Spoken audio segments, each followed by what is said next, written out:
So I've just been dicking around in Unreal Engine's MetaSounds, and I just wanted to share a bit of what I've been doing. So these are all fire sounds that are being created in MetaSounds. So here's the MetaSounds file for the fire. You can see that there are these three sections that make up the sound. The first one here is the low frequency hum, which is created using some pink noise and some low pass filters. And then I've just added a bit of variety with a little light bit of randomization on the frequency of the low pass filters.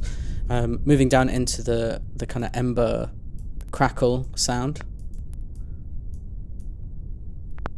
So I've got these two layers of higher and lower ones here.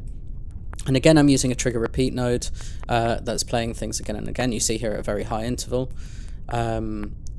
What is going in here then is going into a sample and hold node, which is a audio buffer, just so I can get individual samples, which will just sound like clicks.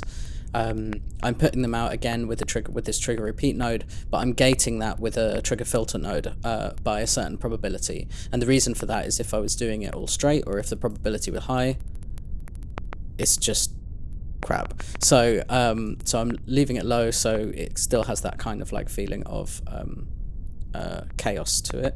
Then finally passing it through quite a resonant bandpass filter. The final that I look at is the crackle grains.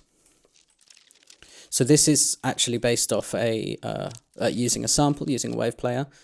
So we'll just check out that sample now.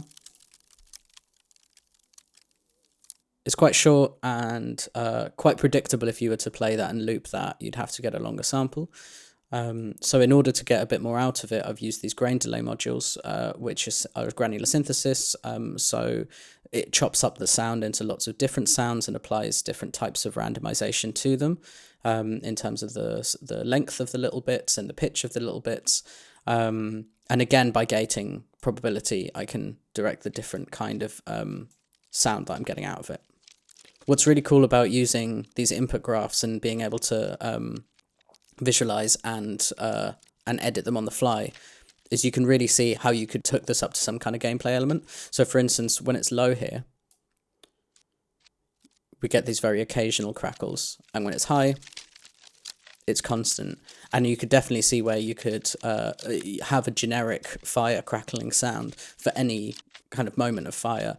And then you could use something externally to tell it when it's very on fire compared to just smouldering. So you could use this in lots of different ways. And yeah, that's just one of the really cool things about MetaSounds. So I just wanted to show that just quickly to show off